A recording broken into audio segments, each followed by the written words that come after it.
Oui, ce que je pourrais dire, c'est que l'exercice que je me suis attelé à conduire visait une chose, c'est de voir dans les productions artistiques, les productions littéraires africaines et de la diaspora noire, les images, les représentations que les Africains et les Noirs se faisaient d'eux-mêmes. Et cette manière de réfléchir sur qui ils sont, de commenter sur leur société, est aussi un assaut contre le regard ethnographique et un assaut contre ce que Mudimbe appelait les inventions de l'Afrique et des Africains par les grands textes européens. Et ces inventions n'ont fait qu'une seule chose, c'est de voir l'Africain comme le contraire de l'Européen. Et c'est en cela une invention. Et c'est contre cet imaginaire ethnographique que, si vous voulez, les intellectuels, les activistes noirs et africains se sont lancés contre après la Seconde Guerre mondiale. Entre les deux guerres, ils avaient commencé à faire ça, mais ça s'est précisé après la Seconde Guerre mondiale.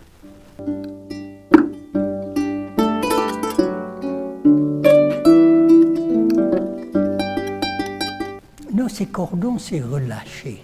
Si vous regardez, il y a eu de grands mouvements. Si vous regardez par exemple le mouvement de Garvey, le mouvement de Marcus Garvey était un mouvement qui, juste après la Seconde Guerre mondiale, est devenu le mouvement noir le plus important et a touché l'ensemble des continents. Il n'y a jamais eu après un mouvement noir aussi puissant. Et ce mouvement a été, si vous voulez, un cordon qui a lié les Africains et les Africains américains. Il y a toujours eu une circulation d'idées intellectuelles, il y a toujours une circulation d'activisme. C'est-à-dire que, par exemple, les marins noirs, pendant très longtemps, même après la révolution haïtienne, qui est une révolution du XVIIIe siècle, ont fait en fait voyager des idées qui étaient des idées révolutionnaires.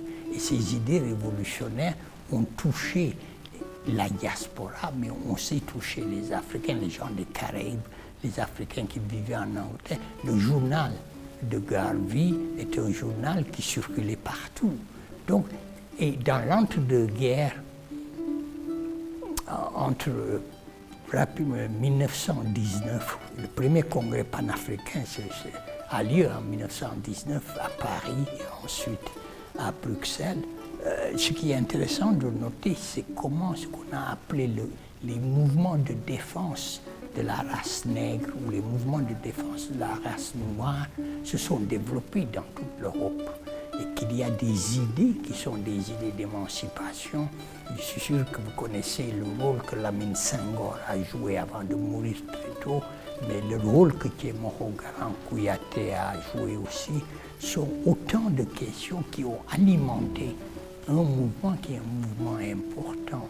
Et on connaît énormément de choses aussi. Vous savez, les gens qui sont le plus mobilisés, qui ont le plus participé financièrement à la lutte des Éthiopiens contre l'invasion de l'Italie de Mussolini en 1935-36, ce sont les Africains américains.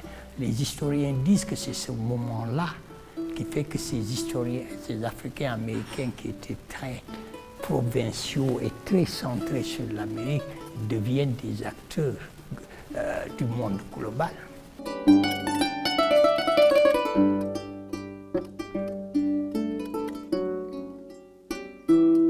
Le panafricanisme n'a, en fait, si vous voulez, n'a jamais disparu. Il y a des intensités, des hauts et des bas.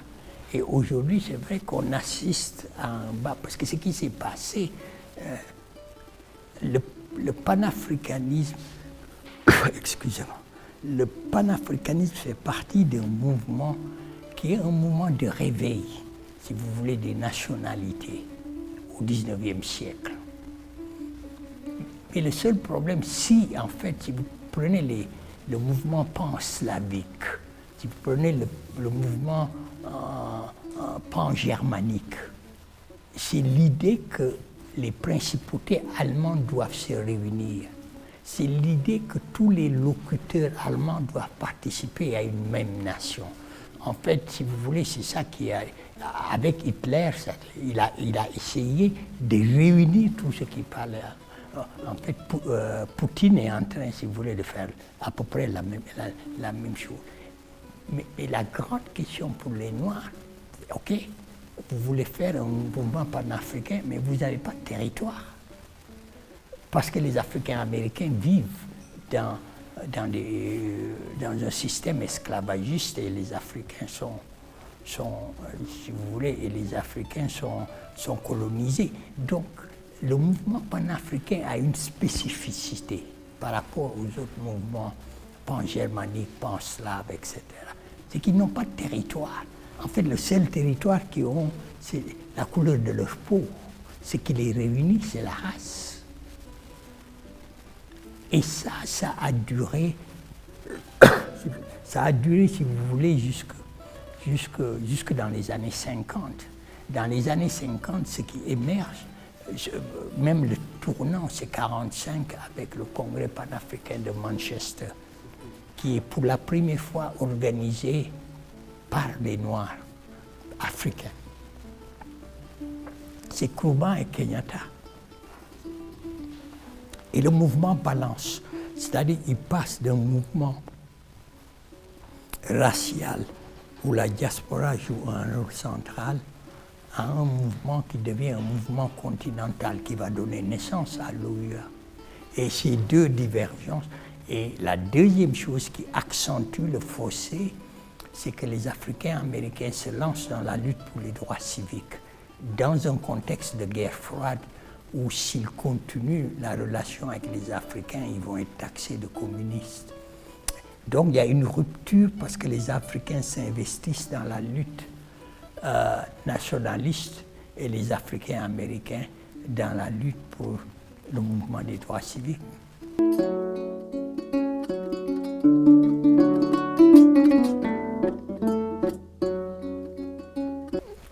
En fait, il faudrait être optimiste. Moi, j'enseigne en fait l'histoire du panafricanisme toutes les années depuis 20 ans. Je sais ce que c'est. Aussi bien dans le passé que dans le présent.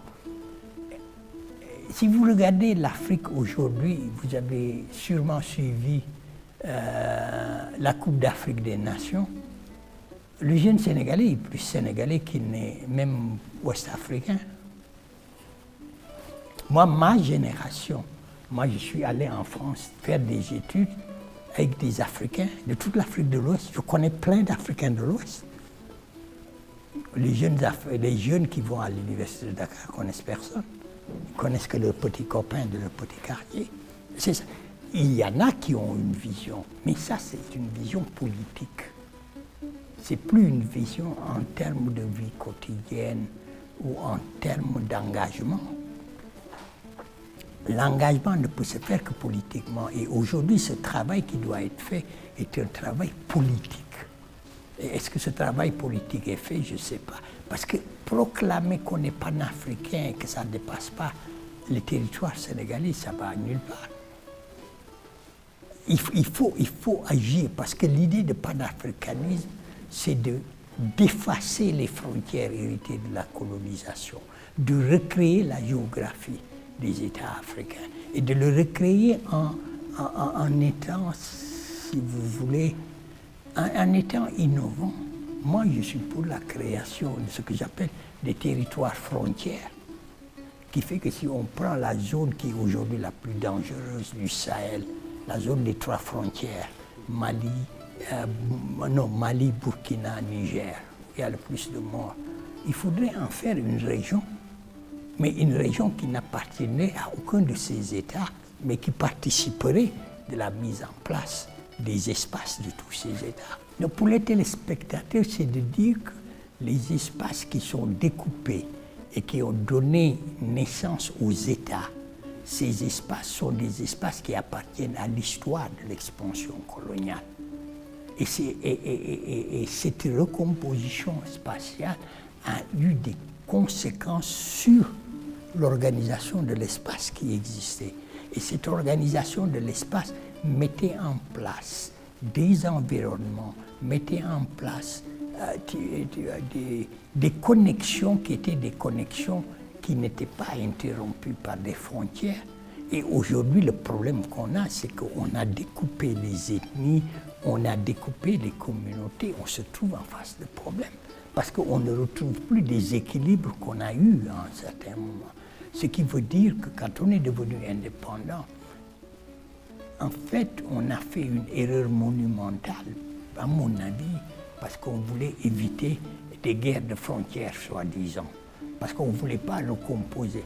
Et en 1964, les chefs d'État africains ont pris cette décision terrible de l'intangibilité des frontières. Donc, on a consacré quelque chose qui appartenait pas à la dynamique historique des sociétés africaines, mais qui appartenait à une dynamique impériale.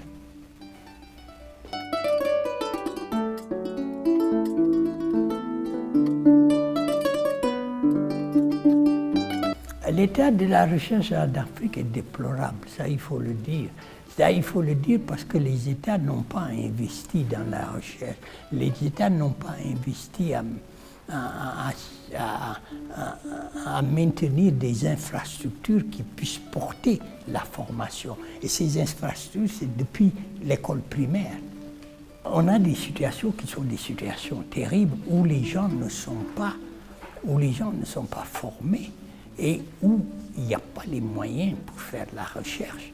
Et où, en fait, qu'on le veuille ou non, les meilleurs chercheurs africains ont tendance à s'exiler. Ça ne veut pas dire qu'ils ne doivent pas s'exiler. En fait, voyager, tourner, c'est effectivement apprendre plus.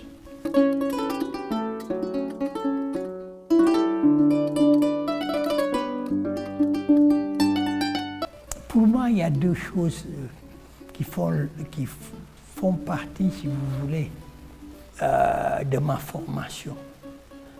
C'est que quand j'étais étudiant en France, dans le mouvement étudiant africain, l'idée c'était d'être politiquement conscient et techniquement compétent.